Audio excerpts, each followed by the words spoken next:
Joining me today is Jamie Novak from Novak Investigations. Thanks for coming and spending some time with us today. You are most welcome.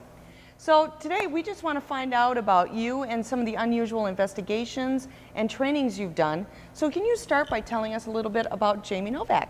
Sure. I got my start in the fire service back in 1979, joining the Golden Valley Fire Department as a volunteer, then finally a part-time fire inspector, then full-time. And then I got hired by the State Fire Marshal's Office in 1984 and did work for them as an investigator in the metro area for 12 years, and then got hired by St. Paul Fire Department as their chief investigator. Did that for 2 years till we had budget cuts, and then became a 24-hour shift fire investigator, and did that for a total of 21 years with St. Paul Fire. And on my days off from St. Paul, I was a full-time, or I was a private investigator on my days off. So if I wasn't working at St. Paul, I was either teaching or doing fire investigations around mostly Minnesota, North Dakota, but sometimes around the country. So you mentioned that you teach. Can you tell us a little bit about the training and what you teach? Yep. Part of the reason I teach is I was really lucky at the State Fire Marshal's Office. Right from the get-go, they told me, go out and start helping these other guys teach. And so over the last 30 years, I've been able to burn 150 houses, one room at a time, to flashover, and blow up 10 houses with propane and natural gas. So the more I burn, the less I know of the weird stuff that can happen. So I have a lot of good videos and photos, because I'm big on don't tell me about something, show me something. So I show a lot of videos and photographs and teach. And I've been really blessed to be able to teach all around almost all 50 states and in quite a few other countries. Tell us a little bit about some of those countries. Some of those countries started out with, I got to go to South Africa. I've been there twice. I've gotten to go to Australia, Sweden, UK, Ireland, Denmark, Mexico, and Chile. Wow. And so I've been really blessed, and people all over the world, they just want to learn. And you learn as much teaching because they share information with you and tell you about weird fires, and you just shake your head at some of the stuff that happens. So circling back a little bit to that, so what subjects are you teaching when you teach in these different states and these different countries? I teach flashover and unusual fire behavior, gas explosions, and electrical fire investigation, because the fire service loves to blame everything on electrical. They get there, put out the fire, they see an arc, yep, it's electrical, let's go home, it's cold out. So a question for you, could you briefly explain to our viewers what flashover is? Flashover is when a fire from the incipient stage starts raising up the temperature in the room. When the temperature gets to about 1,000, 1,200 degrees, almost everything in the room will ignite at the same time, and that's the phase of the fire where we call flashover, where almost everything erupts into flame at the same time. And from when I first started to now, it happens a lot faster, because our grandmother's furniture didn't hardly burn at all. When I first started, it was tough to get a room to go to flashover. Now I could walk into my living room and light the corner of my couch on fire, and in 3 to 5 minutes, the living room's fully involved. And flashover is what kills people normally. That's correct. It's smoke, and it's what helps speed up the fire that's gonna trap people inside their house. That's why, prevention, it's so frustrating to see people die when, if they just had good working smoke alarms and they would think about sprinklers, nobody should ever die in a fire unless you're incapacitated or you're drunk.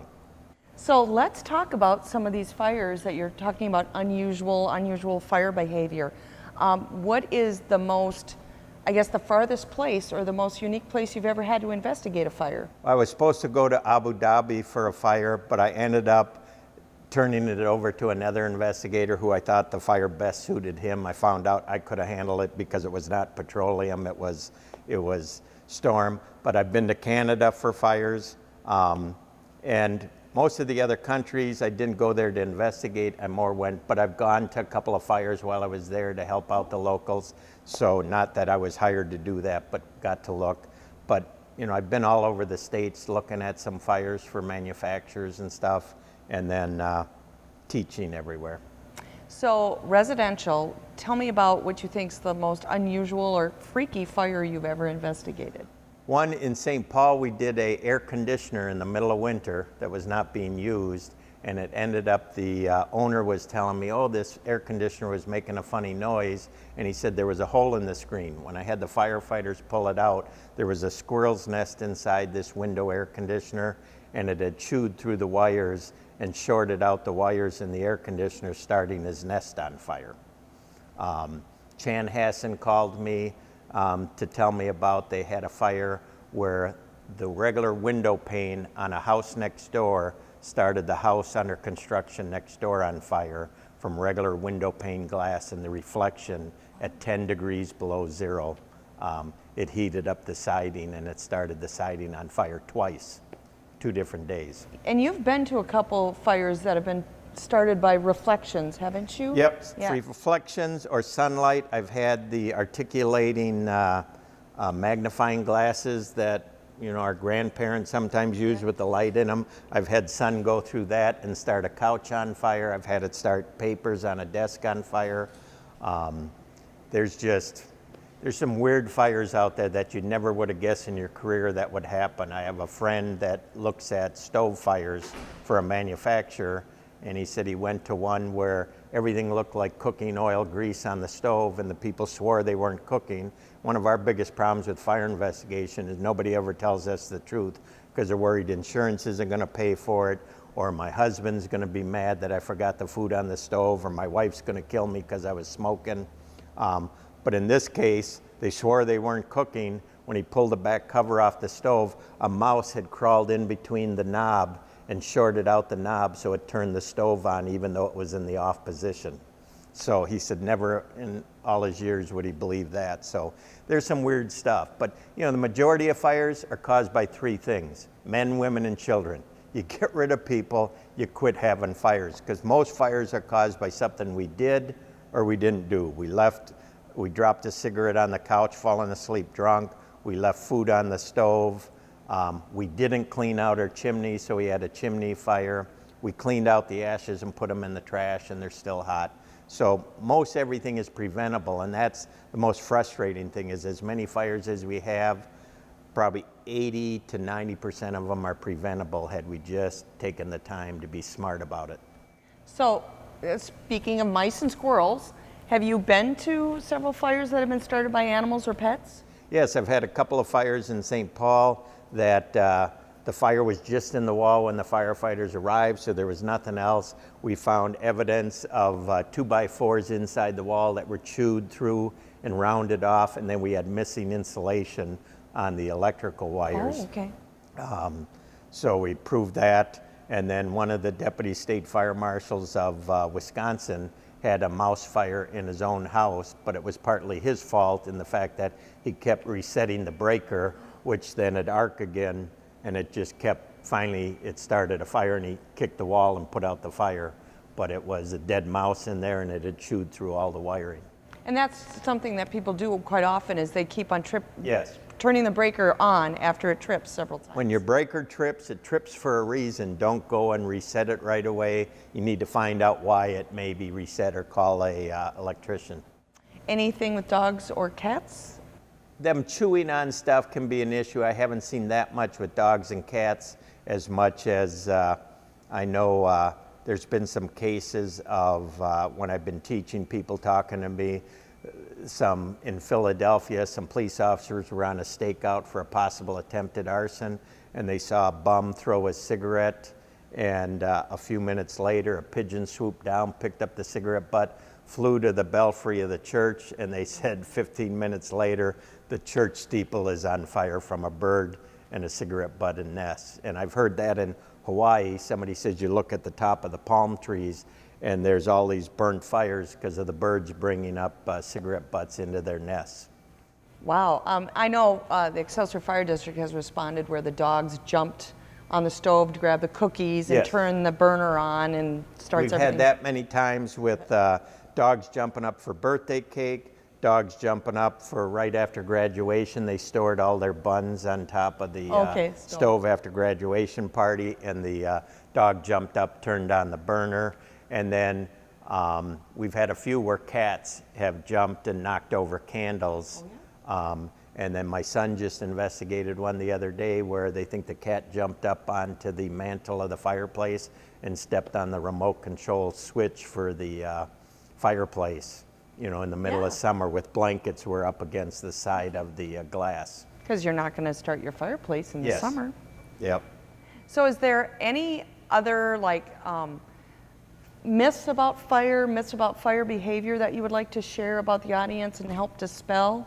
I think people think there's plenty of time in a fire to get out, and what they don't realize is depending on the ventilation and the furniture and where the fire starts, they may only have a minute and a half to 2 minutes to get out. That's why you need working smoke alarms in every room of the house, and best that they be interconnected. If you live in an older house that doesn't have, when one smoke detector goes off, they all go off, you can purchase for about $30 a piece wireless battery operated smoke alarms. When one goes off, they all go off. I just bought those about 3 years ago for my dad, who's 95, because he's in a house from the 50s. And I put one in his tuck under garage, in his laundry room, so when one goes off, even though he's hard of hearing, he's going to hear it in his bedroom. I actually have those in my house. Yep. Yeah, and they do work really good, and they're very easy to install. Yes. So you've seen a lot of fires. Tell me about the closing the door in your bedrooms. How have you been able to see that in real life, how effective that is? Absolutely. It's amazing when you go into a house fire or an office fire and everything's charred bad and smoked up bad, but then all of a sudden you come to this one room and the door's closed and you open it up and you could almost live in that room that night. There may be just light smoke staining, but nothing like the rest of the house. And that's why people with small kids and everything else, they should sleep with their doors closed. But also, if they're going to sleep with their door closed, you need to have smoke alarms inside that room, because if the fire starts inside that room, it may be too late by the time it sets off the smoke alarm in the hallway. So sleep with your doors closed, but have smoke alarms in every room in the house. And you need to test them. It's amazing, when I was at St. Paul, over 50% of the houses had one, if not all of the smoke alarms not working. And it's like the one thing that can save your life, and people don't think anything about it. It's not going to happen to them. It's almost like they're out of sight, out of mind. Yes. And it's just going back to the sprinkler thing you mentioned earlier, people talk about, well, they're ugly.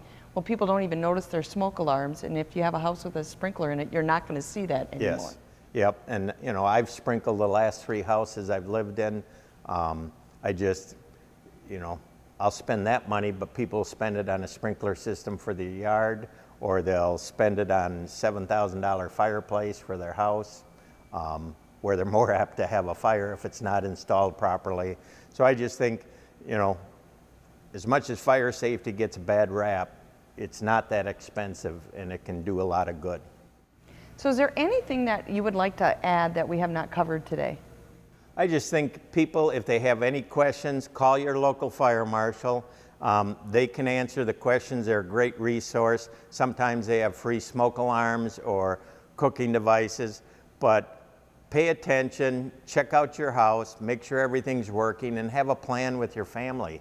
It takes so little time to be safe, that be safe out there, be fire smart, stay and look when you cook, and have working smoke alarms. And at least if you do have a fire, be cautious and get out right away and have a plan.